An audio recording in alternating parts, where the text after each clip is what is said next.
Material झालंय आपलं. PO साठी दुसरी महत्वाची गोष्ट वेंडर होती. तर वेंडर का? कारण आपल्याला त्याच्याकडून ऑर्डर करायचंय. ज्यावेळेस आपण कुठलाही पीओ बनवतो, वेंडर हा इथे असतो. आता S4 मध्ये त्याला सप्लायर म्हटलं जातं. तर इथे तुला सप्लायर टाकायचा आहे. तर इथे तुझा प्लांट सप्लायर पण असू शकतो, एखादा थर्ड पार्टी सप्लायर पण असू शकतो. तर ते आपल्याला क्रिएट करायचंय. तर क्रिएट करण्यासाठी अगोदर आपल्याकडे ECC मध्ये ना हा टी कोड होता, XK01. इथे आता ही S4 आहे. S4 आहे म्हणून तो इथे आपल्याला विचारतोय की बिझनेस पार्टनर काय बनायचं, तुला पर्सन बनवायचं आहे, ऑर्गनायझेशन बनवायची आहे किंवा ग्रुप बनवायचा आहे.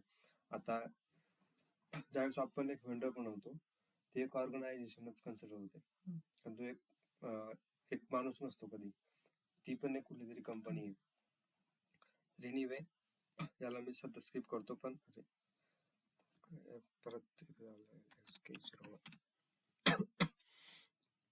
तर हा जो इंटरफेस आहे पाठीमागचा, हा तुझा ECC चा होता. आता हा इंटरफेस ऍब्सोल्यूट झालाय, कारण मी ज्यावेळेस हे क्लोज करतोय त्यावेळेस पूर्ण ट्रान्झॅक्शन क्लोज होत आहे. तर आता आपण XK01 यूज नाही करत. ECC मध्ये कसं होतं, XK01 तुझा परचेसिंग डाटा झाला, त्याच्यासाठी यूज केला जायचा. कंपनी कोड डाटा मेंटेन करायचा आहे. हा ऍक्च्युली व्हेंडर मध्ये आपल्याला 3 वेगवेगळे डाटा मेंटेन करावे लागतात. एक तुझा जनरल डाटा झाला, एक तर मी एक्सेल ओपन करतो, टाक केलंच आपल्याला एक्सेल.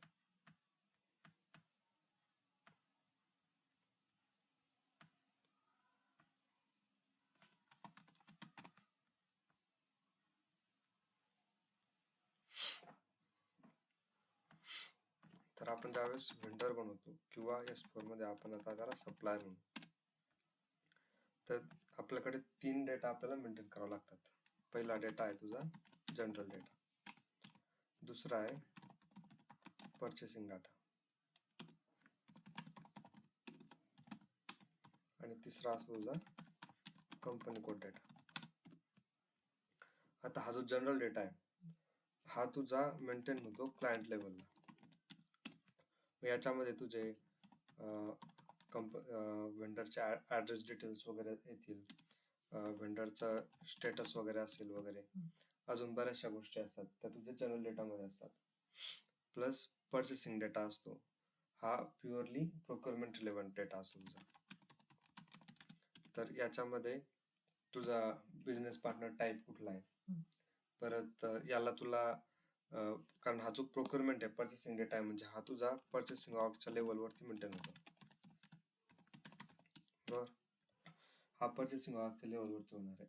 मग आपण सपोज एखादी परचेसिंग ऑर्ग घेतली, P001 ऑर्ग आहे सपोज आपली, तर P001 ला जर मेंटेन केला तर P001 ज्या प्लांट सोबत डील करते, कारण आपण ज्यावेळेस प्लांट वगैरे बनवले त्याच्यानंतर परचेसिंग ऑर्गनायझेशन आपण प्लांटला असाइन करू शकतो किंवा कंपनीला असाइन करू शकतो.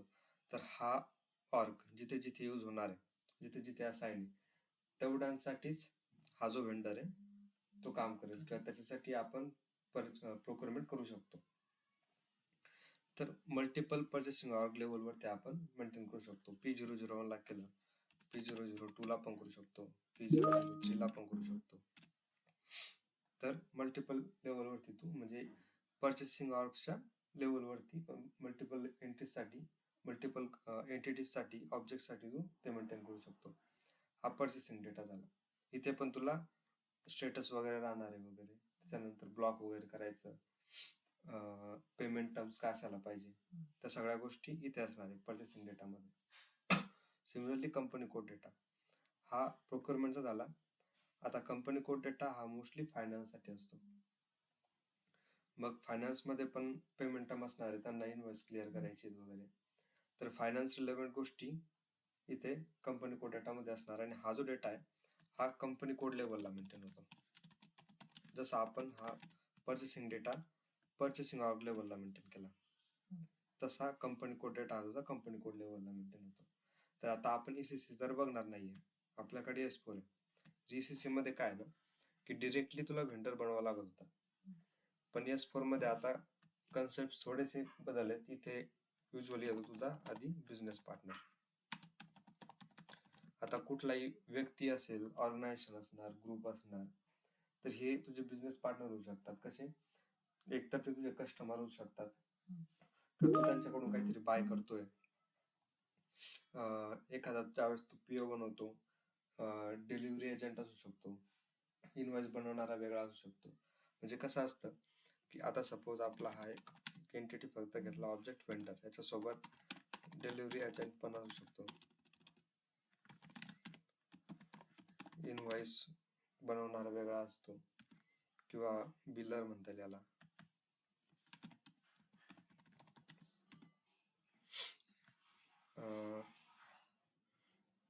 हे 3 झाले. आणखी मल्टिपल रोल्स वगैरे असतात.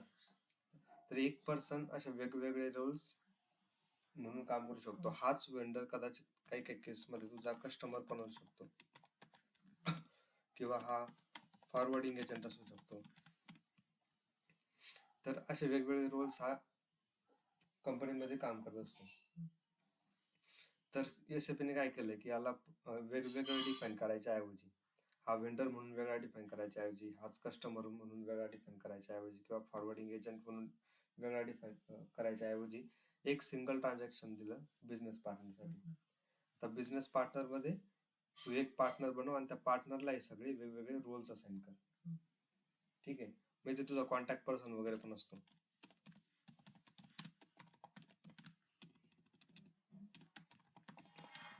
तर आता आपल्याला एस4 मध्ये काय करायचंय, अगोदर बिझनेस पार्टनर बनवायचा आहे. त्या बिझनेस पार्टनर मध्ये आपल्याला बनवावं लागणार आपला वेंडर किंवा सप्लायर. ठीक आहे, तर ट्रान्झॅक्शन त्यासाठी BP. BP stands for business partner. Simple transaction आहे BP, डिरेक्टली बिझनेस. आता आपण जी XK0 ची स्क्रीन बघितली त्याच्यामध्ये त्याने आपल्याला हे ऑप्शन विचारले, बिझनेस पार्टनर क्रिएटेड ॲज. कसा बनवायचा आहे, पर्सन बनवायचा आहे, ऑर्गनायझेशन बनवायचं की ग्रुप बनवायचं आहे. त्याला क्लोज करतो मी. आपण डिरेक्ट BP मध्ये जाऊ. तर इथे टाईप कर फक्त कमांड मध्ये BP, त्याला एक्झिक्यूट कर. इथे जे कुठले वेंडर्स वगैरे अवेलेबल असेल, किंवा तू एखादा वेंडर बनवला, तो इथे नंबर टाकला, त्याला स्टार्ट केलं, तर इथे नंबर दाखवतो की कुठला वेंडर आहे. आता 001 नाहीच आहे त्याच्यामध्ये दाखवत नाही, पण इथे 00 आहे. याला मी जर स्टार्ट करतो तर इथे खाली एंट्री दिसते, हा तुझा बिझनेस पार्टनरचा नंबर आहे VN00. हे त्याचं डिस्क्रिप्शन आहे, ह्याचं नेम 1 नेम 2 वगैरे ह्या डिटेल्स तुला इथे दिसतात. तुला हे सर्च करण्यासाठी इथे वेगळा ऑप्शन आहे. तुला नंबरने सर्च करायचं आहे, सर्च टर्मने सर्च करायचं आहे, त्याच्या नावाने सर्च करायचं आहे, ॲड्रेसने सर्च करायचं आहे, किंवा दुसऱ्या कुठल्या गोष्टी सप्लायर नंबरने. कारण इथे सप्लायर नंबर आणि बिझनेस पार्टनर नंबर वेगवेगळा असू शकतो. आता आपण कन्फिगरेशन केले की तुझा व्हेंडर नंबर आणि बिझनेस पार्टनर नंबर आणि सप्लायर नंबर एकच आहे.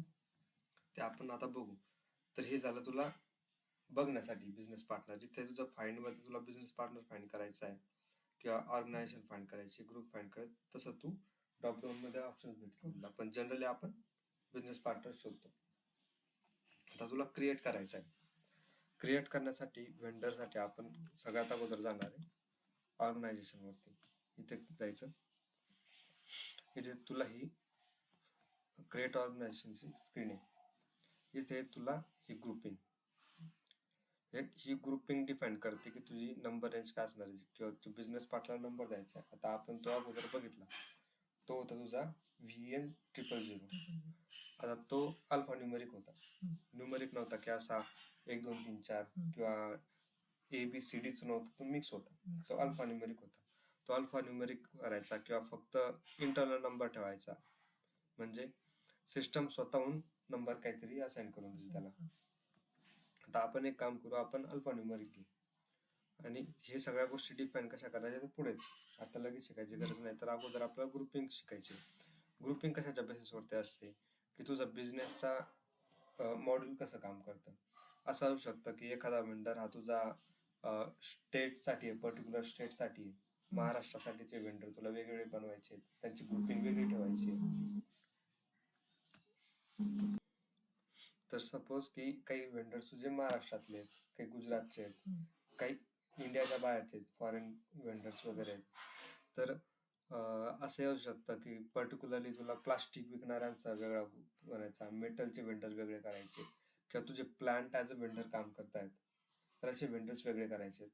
तर त्यांची जी ग्रुपिंग आहे तू इथे मेन्शन करू शकतो आणि त्या ग्रुपिंगला पर्टिक्युलर नंबर रेंज असाइन करू शकतो तुझ्या हिशोबाने. तर इथे हे जे नंबर्स आहेत 0001, 0002, 1250, हे सगळे जे ह्या ग्रुपिंग्स बनवल्या आहेत ज्याच्या त्याच्या बिझनेसच्या हिशोबाने. आता काही काही ग्रुपिंग्स इथे मिसिंग आहेत किंवा मॉडिफाय केल्यात. जसे BPAB होती ती तुझी अल्फा न्यूमेरिक नंबर रेंज होती, पण इथे त्यांनी AB साठी यूज केली आहे, 002 साठी. आपण 002 घेतला इथे सपोज. त्याच्यानंतर कुठला रोल तुला करायचा आहे, मी तुला काय सांगितलं होतं की आपल्याला वेंडरसाठी मिनिमम 3 रोल पाहिजेत. एक जनरल डाटा आपण मेंटेन करतो, त्याच्यानंतर पर्चेसिंग मेंटेन करतो आणि कंपनी कोड.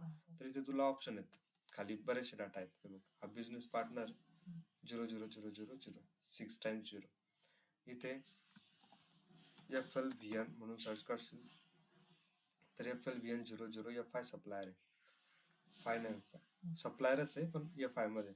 म्हणजे हा जो वेंडर आहे, हा जो रोल आहे, हा कंपनी कोड डेटा मेंटेन करणार तुझा. Supplier FI. FLVN 01 हा सप्लायर पर्चेसिंग आहे, हा त्याचा कोड झाला BP role.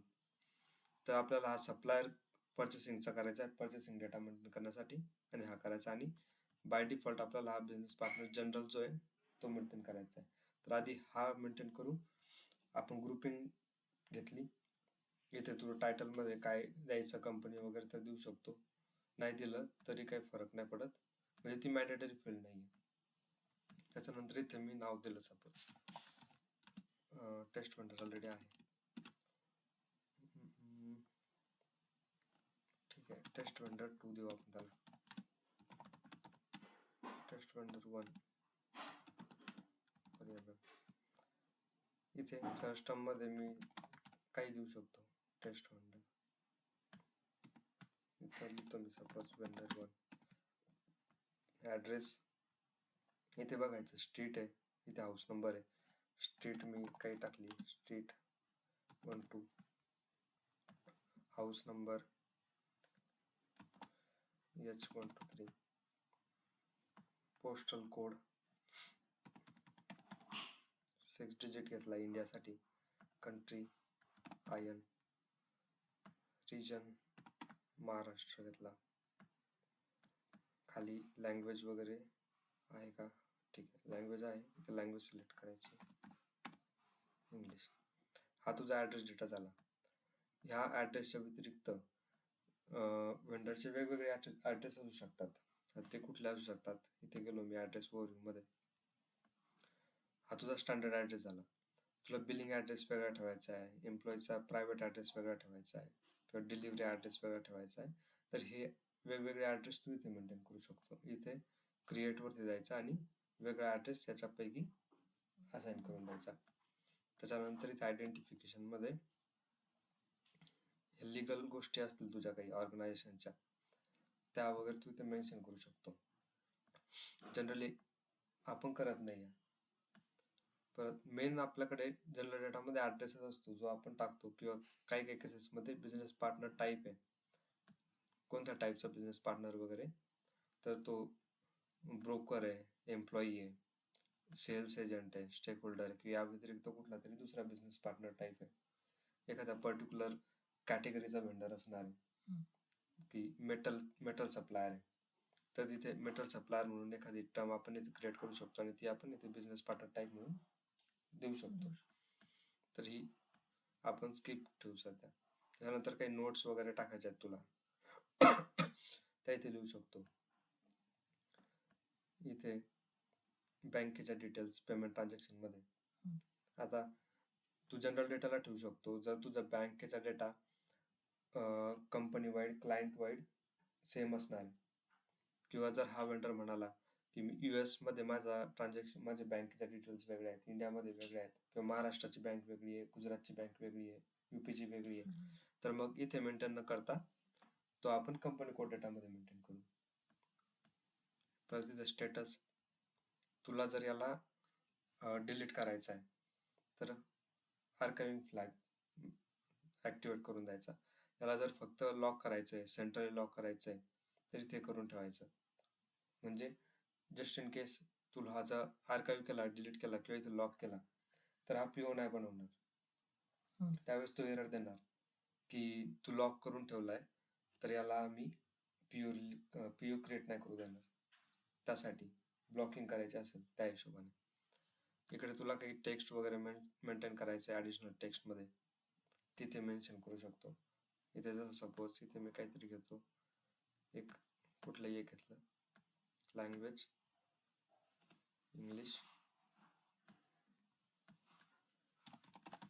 This is sample text झालं.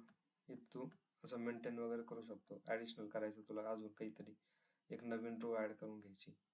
मग इथे तू परत सिलेक्ट करशील, परत इथे काहीतरी मेन्शन करशील. जर तुला इम्पॉर्टंट वाटतंय काहीतरी या व्हेंडरबद्दल, तर त्या हिशोबाने तू इथे टेक्स्ट मेंटेन करू शकतो. इकडे टेक्निकल आयडेंटिफिकेशनमध्ये सिमिलर होतं जे आपण आयडेंटिफिकेशनमध्ये बघितलं, ID टाईप वगैरे त्या गोष्टी. आता आपण मेन म्हणजे ॲड्रेस मेंटेन केला इथे जनरल डेटामध्ये, याला सेव्ह करायचं. अरे सेव्ह करायच्या अगोदर तो काय म्हणतोय, grouping external number assignment has external number assignment, please enter valid number. का म्हणतोय तो, कारण इथे आपण एक्स्टर्नल नंबर असाइनमेंट घेतली. म्हणजे एक्स्टर्नलचा अर्थ असा की आपण स्वतःहून नंबर देणार त्याला. जर इंटरनल असेल तर सिस्टमच्या नंबर रेंजमध्ये जी काही येईल ती सिस्टम ऑटोमॅटिकली देणार. जर सिस्टमच्या आतापर्यंत 12 व्हेंडर तयार झाले, हा क्रिएट करशील तर सिस्टम डिरेक्टली त्याला 13 नंबर देऊन टाकणार बिझनेससाठी, बिझनेस पार्टनरसाठी. आता तो म्हणतो आपण सिलेक्ट केलं एक्स्टर्नल नंबर असाइनमेंट, तर आपण इथे मॅन्युअली देऊ. त्याला घेतलं व्हेंडर 001. आता सेव्ह करू शकतो आपण त्याला. आता म्हणतोय तो बिझनेस पार्टनर VN001 क्रिएटेड. आता ह्या ह्या बिझनेस पार्टनरसाठी आपल्याला व्हेंडर बनवायचा आहे. पार्टनर रोल जो होता व्हेंडरचा तो बनवायचा आहे. याला तू आता एडिट मध्ये स्विच करशील या ऑप्शनने, डिस्प्ले टू एडिट किंवा एडिट टू डिस्प्ले. इथे जाशील, इथे मी तुला सांगितलं होतं FLVN01 परचेसिंग. ठीक आहे, आम्ही परचेसिंग घेतलं. परचेसिंग घेतल्यानंतर ह्या बऱ्याचशा गोष्टी तुला जनरल डेटाच्याच येणार आहेत. Address overview, identification, control, payment transaction, legal data वगैरे त्या गोष्टी तू इथे बघू शकतो. सिमिलर असणार आहे. जिथे जिथे चेक दिसतंय तुला तिथे काही मॅन्डेटरी फील्ड असतात त्या टाकायच्या. आता इथे आहे, इथे आपण सिटी राहिली होती वाटतं आपली टाकायची, सिटी टाकून देऊ. त्यानंतर इकडे जर गेला सप्लायर जनरल डेटामध्ये, इथे दिसतं तुला सप्लायर नंबर काय राहणार तुझा, VN001. हा नंबर तुझा वेगळा असू शकतो. आता हा असा का आलाय, याचं कारण असं आहे, कारण मी जे बॅकएंड मध्ये कन्फिगरेशन केलंय त्या हिशोबाने माझा बिझनेस पार्टनर नंबर हा नंबर आणि तुझा सप्लायर नंबर हा सेम असायला पाहिजे, हा वेगळा नसायला पाहिजे. सेम असायचा फायदा कसा आहे की तुला बिझनेस पार्टनरला पण तीच आयडी असते, व्हेंडरला पण तीच आयडी असते. म्हणजे फ्युचरमध्ये ज्यावेळेस तू व्हेंडर म्हणशील तर त्याचा तोच बिझनेस पार्टनर असतो. जर तो सेम नसला तर मग कसं होतं, इथे तुला मॅन्युअली दुसरा नंबर सिलेक्ट करायचा, दुसरा टाकायचा. इथे तुझा नंबर सपोज VN001 आहे, पण इथे तुला जर तो सेम नसेल कन्फिगरेशन मध्ये तर इथे तू ABCD काही टाकू शकतो, ABCD001 टाकू शकतो. मग नंतर कसं होतं की तुला शोधत बसणे की तुला एक प्रॉपर एक्सेल शीट मेंटेन करून ठेवायची आहे, ज्याच्यामध्ये असणार आहे की ह्या बिझनेस पार्टनरसाठी सप्लायर कुठला तरी वेगळा आहे, असं होऊ शकतं. मग आपण केलंय की जो बिझनेस पार्टनरचा नंबर असणार आहे तोच सप्लायरचा नंबर असणार आहे. हा अकाउंट ग्रुप म्हणजे हा जो झाला सप्लायर अकाउंट ग्रुप किंवा व्हेंडर अकाउंट ग्रुप. हा जो अकाउंट ग्रुप आहे हा डिफाईन करतो की तुझ्या व्हेंडरमध्ये कुठली फील्ड मॅन्डेटरी असायला पाहिजे, सब रेंजेस असायला पाहिजे, ही जी नंबर आहे ही एक्स्टर्नल नंबर रेंज असायला पाहिजे की इंटरनल नंबर रेंज असायला पाहिजे. अशा बऱ्याचशा गोष्टी आहेत हा सप्लायर नंबर डिफाईन करतो. आणि अगोदर जे बीपी ग्रुपिंगचा ऑप्शन इथे येत होता आपल्याला, सिमिलर टाईपचं काम हा अकाउंट ग्रुप करतो. तर तुला वेगवेगळ्या व्हेंडरमध्ये डिफरन्सिएशन करायचं आहे अजून, तर ते डिफरन्सिएशन तुला इथे अकाउंट ग्रुपमध्ये करता येईल. की इंडियाचा वेगळा, मेटलचा वेगळा, प्लास्टिकचा वेगळा. त्या हिशोबाने तू हा अकाउंट ग्रुप डिफाईन करू शकतो. हा कन्सेप्ट अगोदर ECC मध्ये होता. S4 मध्ये बिझनेस पार्टनर आणला म्हणून त्यांनी त्याला याच्यासोबत सिंक्रोनाइज केलं. बिझनेस पार्टनरची ग्रुपिंग वेगळी झाली आणि सप्लायरची ग्रुपिंगसाठी अकाउंट ग्रुप इथे येतो. ठीक आहे, तर ह्या गोष्टी तुला इथे दिसणार. ते प्लांट रिलेव्हंट म्हणजे हा प्लांटचा व्हेंडर आहे का, म्हणजे तुझा ऑलरेडी एक्झिस्टिंग एखादा प्लांट आहे, त्या प्लांटला ॲज अ व्हेंडर तुला काम करायचंय, तर तिथे तू प्लांट रिलेव्हंट वगैरे टाकू शकतो. तिथे प्लांटचं नाव, नंबर वगैरे टाकू शकतो. ह्या गोष्टी झाल्या तुझ्या. इथे स्टेटसमध्ये सेम स्टेटस वगैरे तुला ब्लॉक वगैरे करायचं आहे परचेसिंग लेवलवरती. इथे तुला क्लायंट लेवलवरती ब्लॉक करायचं आहे, डिलिशन करायचं आहे या व्हेंडरचं, सप्लायरचं, तर ते करू शकतो. आता हे झालं तुझ्या ओव्हरऑल गोष्टी बाहेरच्या जनरल डेटामध्ये. ठीक आहे, आता आपण जाणार पर्चेसिंगमध्ये. आपण हा घेतला FL01, त्यानंतरच इथे पर्चेसिंग डिस्प्ले होतो, त्याच्याशिवाय दिसत नाही. आता इथे आला कोणत्या पर्चेसिंग ऑर्गनायझेशनवरती तुला हा डेटा मेंटेन करायचा आहे. आपण बनवली होती 2025. ठीक आहे, मी ही परचेस ऑर्डर टाकतो, याला एंटर करतो.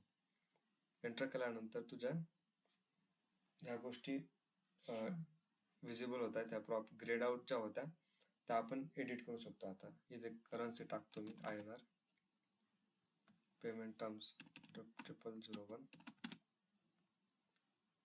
या व्यतिरिक्त जर ह्या गोष्टी असतील तुझ्याकडे सेल्स पर्सनच्या वगैरे, त्या टाकू शकतो. GR बेस इन्व्हॉइस व्हेरिफिकेशन व्हायला पाहिजे का, म्हणजे ज्यावेळेस GR होतो त्याच्यानंतर इन्व्हॉइस व्हायला पाहिजे. जेवढी अमाऊंट GR ची झाली, GR जर 1000 रुपयाचा झालेला आहे, 1000 क्वांटिटी 1000 रुपयाचा GR झालाय, तर त्या हिशोबाने तुझी इन्व्हॉइस व्हायला पाहिजे. तर ते इथे चेक करता येईल तुला. त्याच्यानंतर खाली महत्वाचं काही आहे का, इथे डिफॉल्ट परचेसिंग ग्रुप तुला टाकायचा आहे. डिफॉल्ट सपोज मी टाकला एखादा 0001, तो टाकू शकतो.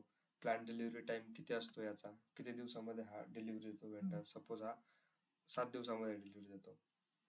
परत युनिट ऑफ मेजरमेंट असणार काहीतरी डिफॉल्ट, ते टाकू शकतो. राउंडिंग प्रोफाईल असणार ते टाकू शकतो. परत इथे हे स्कीमा ग्रुप सप्लायर आहे, हा तुझा कॅल्क्युलेशन स्कीमासाठी यूज होतो, म्हणजे जी प्राइसिंग वगैरे त्यासाठी यूज होतो. ह्या व्हेंडरसाठी ऑटोमॅटिक PO बनवायचा की नाही बनवायचा त्याचे इंडिकेटर इथे. परत महत्वाचं इथे रिटर्न सप्लायर आहे. ह्या व्हेंडरसाठी हा व्हेंडरमधून डॅमेज झालेलं मटेरियल रिटर्न करता यायला पाहिजे की नाही करता आलं पाहिजे. आणि त्यासाठी त्यावेळेस तू चेक करशील, इथे तुला ऑप्शन येतो कस्टमरचा.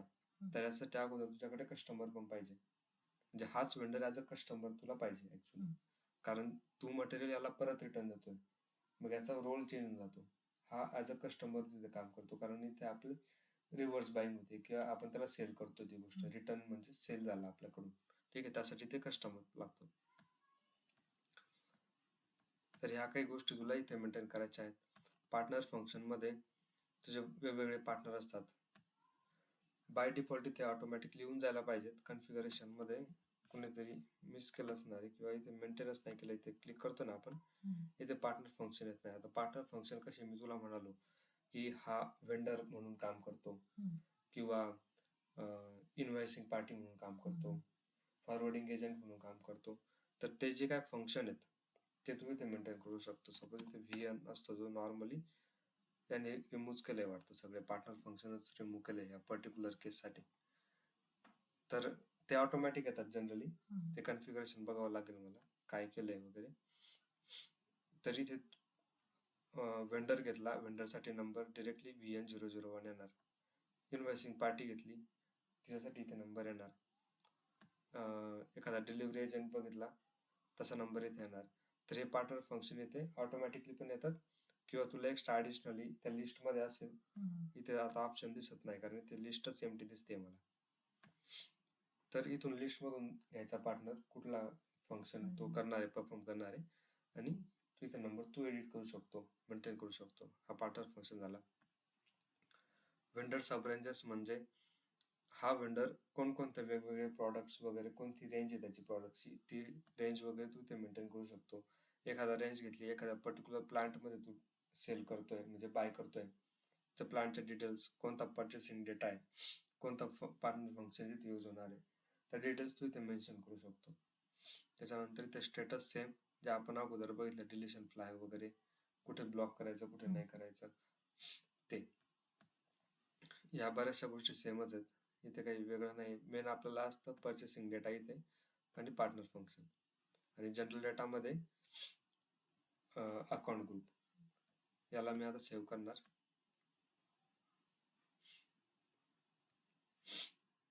आता हा डेटा सेव्ह झाला. Changes have been saved.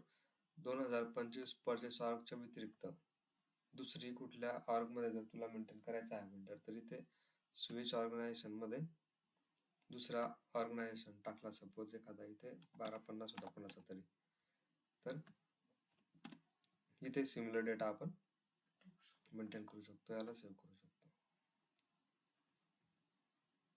Okay, me details वगैरे नाही टाकल्या कंट्रीच्या इथे, सॉरी करन्सी वगैरे, करन्सी पेमेंट टर्म्स वगैरे टाकायला पाहिजे होतं. पण नॉर्मली असा हा कन्सेप्ट आहे की इथे तू जाशील, इथे बघशील की कुठे कुठे डेटा मेंटेन केला आहे परचेसिंग ऑर्गनायझेशनमध्ये. 1250 आहे 2025 मध्ये हा जो वेंडर आहे हा सेल करू शकतो. ठीक आहे, याला मी घेतो, याला डिलीट करतो.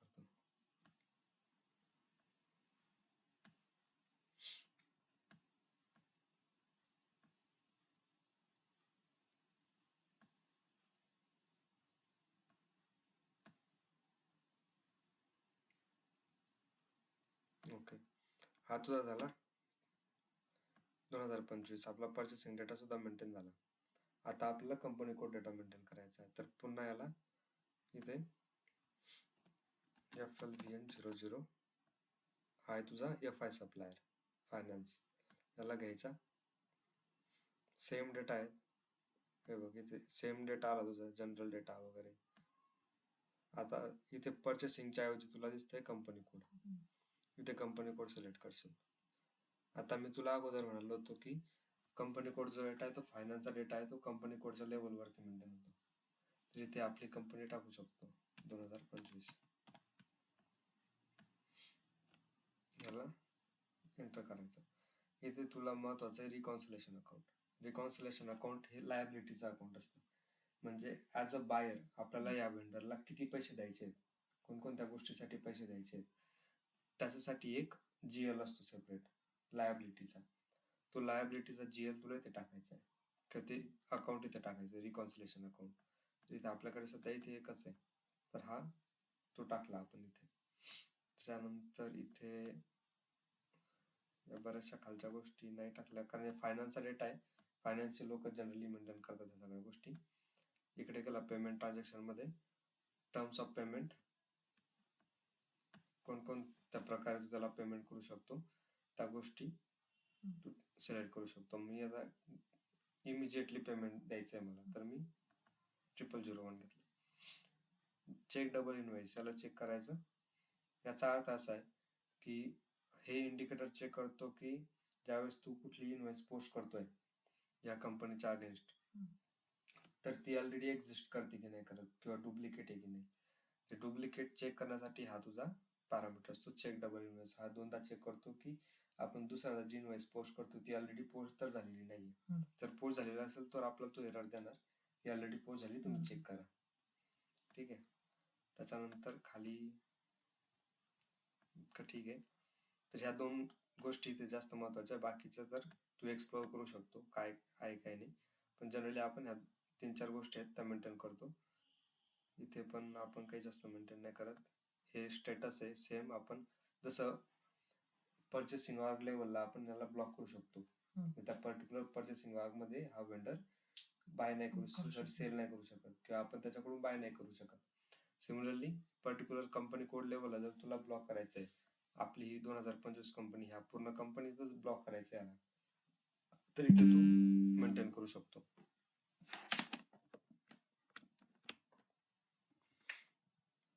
ठीक आहे, हे बाकी सिमिलर आहे, डिलिशन ब्लॉक वगैरे. इथे टेक्स्ट कंपनी कोड लेवलसाठी काही तुला टेक्स्ट मेंटेन करायचं आहे, तर ते टेक्स्ट आपण अगोदर जसं सॅम्पल टेक्स्ट केलं तसं टेक्स्ट वगैरे करू शकतो. ह्या बेसिक गोष्टी झाल्या. तू आता याला सेव्ह केलं तर हा तुझा 3 लेवलवरती व्हेंडर मेंटेन झाला. ठीक आहे. हा व्हेंडर तुला जर टेबल लेवलला बघायचा आहे, आता इथे तुला जनरल लेवल वगैरे, general data, company code data सगळं दिसणार. आणि एक मिनिट, अजून एक गोष्ट इथे त्याला मी डिस्प्ले मध्ये करतो.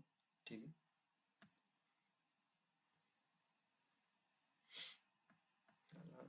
बॅक जातो मी आणि सर्च करून बघू आपण त्याला. BP वेंडर 001 होता बरोबर. आता हा दिसतो इथे. अगोदर आपण 001 टाकला तर नव्हता आला, कारण तो क्रिएटच झाला नव्हता. आता त्याला आपण ओपन करू शकतो. ओपन केला, हा डिस्प्ले मोड मध्ये सध्या. इथे तो दाखवतो की कोणकोणत्या रोलसाठी तो मेंटेन झालाय. आपण ह्या तिघांसाठी मेंटेन केला. बिझनेस पार्टनर जनरल साठी FLVN 00, सप्लायर फायनान्स आणि सप्लायर पर्चेसिंग. हा बाय डिफॉल्ट आला होता. हे खालचे ग्रुप कसे आले हे बघावं लागेल. हे काहीतरी कुणीतरी कन्फिगरेशन चेंज केलंय त्याच्यामुळे ऑटोमॅटिक आले वाटतं. पण जनरली हे 3 आपल्याला पाहिजेत: जनरल, सप्लायर फायनान्स आणि सप्लायर पर्चेसिंग. आणि इथे प्लॅनच्या जागी आहे ना तो मेंटेन म्हणून येतो. आता इथे प्लॅन काय येतो ते बघावं लागेल नक्की. पण तो जनरली इथे प्लॅनच्या जागी मेंटेन म्हणून दिसतो. आता इथे मी पर्चेसिंग मध्ये गेलो, इथे तो आपला पर्चेसिंगचा डेटा वगैरे शो करणार. तर ही प्रोसेस आहे तुझी वेंडर बनवायची. ॲज एंड युजर नॉर्मल लोक असंच वेंडर बनवतात. ठीक आहे. काही डाऊट आहे त्यामध्ये?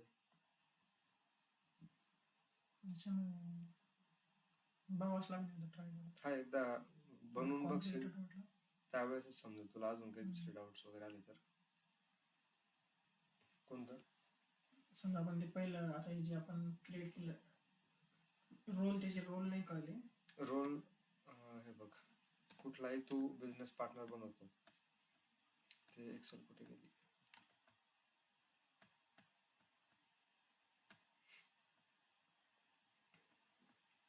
हे बघ, हे तुझे 3 रोल आहेत.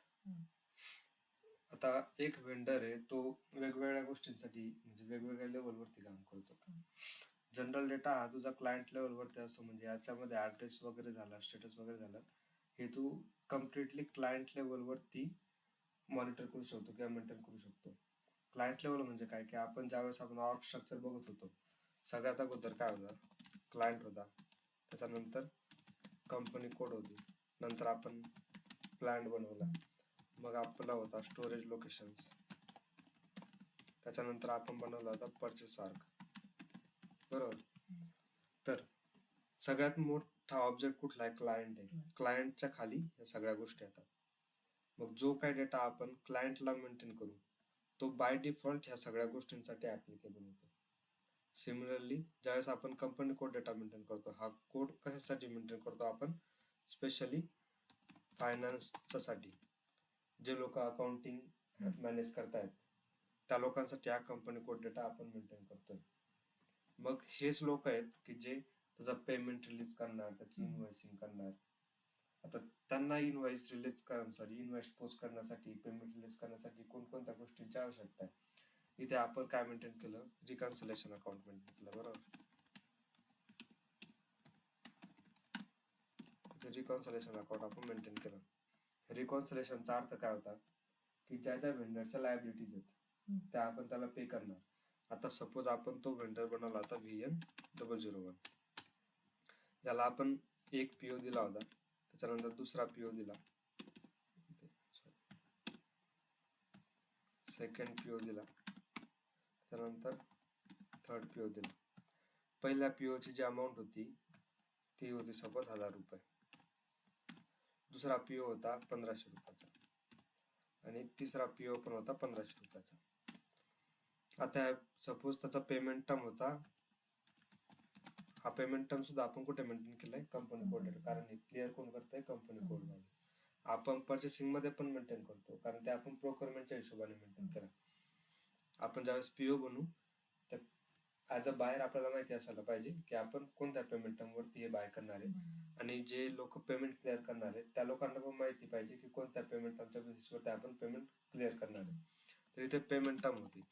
सपोज इथे पेमेंट टर्म आहे तुझी 30 डेजचं क्रेडिट, बरोबर. म्हणजे 30 दिवस आपण याला पैसे देणार नाही, 30 दिवसानंतर आपण पैसे देणार आहे.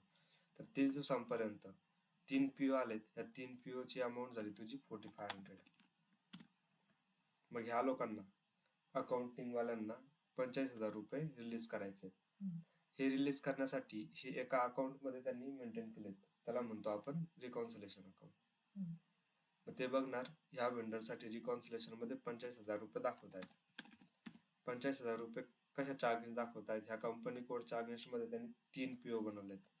ज्यावेळेस आपण PO बनवतो, आपण कंपनी कोड टाकतो, तिथून त्यांना समजतं की या वेंडरसाठी आपल्या कंपनीने, आपली जी कंपनी होती 2025, या कंपनीने 3 PO बनवले. त्या 3 PO ची टोटल किंमत झाली 4,500 रुपये, आणि त्या आपल्याला 30 दिवसाच्या क्रेडिट नंतर पे करायचे. त्यासाठी आपला झाला रिकॉन्सिलेशन अकाउंट.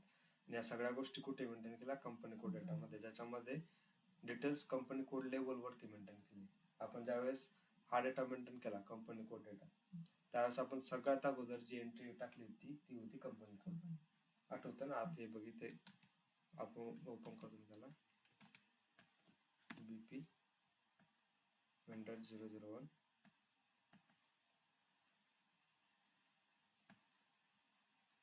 FI घेतला मी, कंपनी कोड, इथे बघ कंपनी कोड डेटा आहे, इथे कुठली कंपनी मेंटेन केली आपण 2025. तर हा जो कुठला डेटा आहे हे तुझं आलं रिकॉन्सिलेशन अकाउंट. तर जे काही बिल्स वगैरे येणार ते ह्या रिकॉन्सिलेशन मध्ये मॅप होणार आहेत. ते कोणत्या कंपनीच्या अगेन्स्ट चालले 2025च्या. दुसऱ्या कंपनीसाठी तर तिथं स्विच करू शकतो.